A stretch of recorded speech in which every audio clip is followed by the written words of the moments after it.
Bonjour, bienvenue dans ce 8e C'est à vous. Aujourd'hui je vous présente les réalisations de Christophe, Jean-Luc, Laurent et Rémi.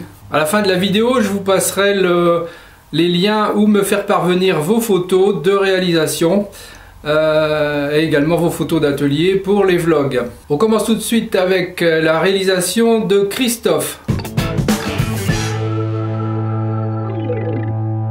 Alors je dirais plutôt les réalisations de Christophe, puisqu'il y en a deux. Christophe me dit les premières photos c'est un plateau en bois debout réalisé en hêtre et en chêne, huilé avec de l'huile de tournesol. Vous voyez, toutes les huiles sont bonnes pour faire des tests, mais attention à voir aussi si les huiles ne rancissent pas à la longue. Les autres photos, c'est une table basse cadre métallique, c'est pas moi qui l'ai réalisé, c'est bien de le dire. Moi j'ai fait le plateau du dessus en hêtre avec des liserés en chêne et des patins en chêne aussi, encastrés et collés à la colle époxy. Le tout verni au pistolet. Voilà, ce sont deux belles réalisations. La table est très sympathique également et la planche à découper non moins sympathique avec son saucisson prêt à être découpé et consommé. Voilà, donc cette table est très belle là, c'est avec le hêtre clair, a priori ça n'a pas été teinté, c'est resté nature. Donc c'est une très belle réalisation et bravo également donc à la personne qui a réalisé le piétement de table en acier qui est fort bien réussi également. Voilà, ce sont de très belles photos, merci Christophe pour ces très belles photos et réalisations. On passe tout de suite aux réalisations de Jean-Luc.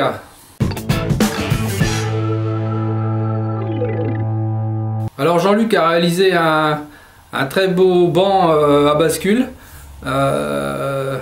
C'est une belle réalisation. Alors il me dit j'habite à Randon et Chapendu, c'est dans la Haute-Saône en Franche-Comté. Alors c'est une réalisation faite à base de bois de palette. C'était prévu pour un cadeau de mariage, mais du coup la personne est partie sur autre chose. Ça arrive hein.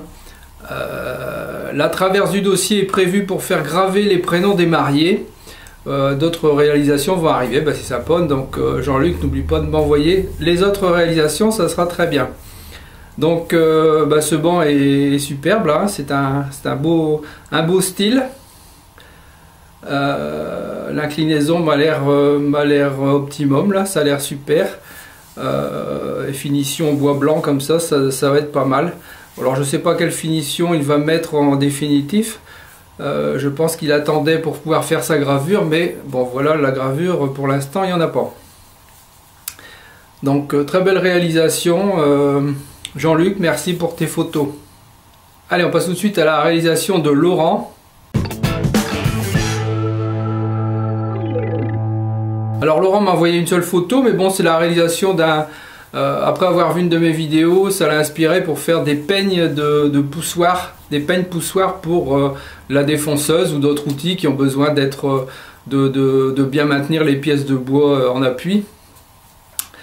Alors comme convenu, voici la photo des peignes de sécurité pour ma nouvelle défonceuse. J'ai fait des trous dans le guide parallèle et le plateau avec des écrous à frapper derrière. Une vis et un boulon pour les fixer à la fois. Une fois mise en place, ça ne bouge absolument pas. C'est parfait, c'est une belle réalisation, c'est très sécurisant. Franchement, quand vous mettez ce genre d'accessoires sur une machine, il vous reste plus qu'à utiliser un poussoir, vous n'avez plus à mettre les doigts et c'est très sécurisant, ça évite à la pièce de bois. Quelquefois en sortie de machine, la pièce n'est plus trop maintenue et puis on pense pas trop à la retenir. Et c'est là quelquefois que ça tape ou alors qu'on fait un éclat avec la pièce de bois parce que elle a bougé un petit peu. Donc là franchement ça apporte beaucoup de sécurité à une machine. Donc n'hésitez pas à faire des peignes, ça va tellement vite à faire. Trouver du bois, alors faites pas ça en contreplaqué, en MDF ou en OSB, c'est pas la matière adéquate. Faites ça avec éventuellement du chêne, du hêtre, des bois qui risquent pas de casser, où il n'y a pas de nœud sur la partie où vous allez couper les lamelles. Plus vous faites les lamelles fines, plus le peigne va être souple ou alors la pousser, et plus vous les faites grosses, et plus ça va être dur, mais vous pourrez mieux stabiliser une grosse pièce de bois qui bougera moins. Voilà, c'est au choix, j'ai fait les deux modèles, je me sers des deux régulièrement. Voilà, donc c'est une belle réalisation, parce que là il a bien peaufiné. Moi je suis encore avec mes serre-joints. Mais bon, merci Laurent pour cette présentation d'une très belle réalisation, très sécurisante.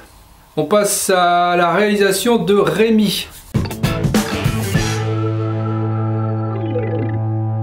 Alors Rémi m'a envoyé quelques jolies photos là, sur une réalisation d'un fauteuil. C'est un fauteuil qui est prévu à l'origine pour un coiffeur ou un barbier, hein, vu le logo final.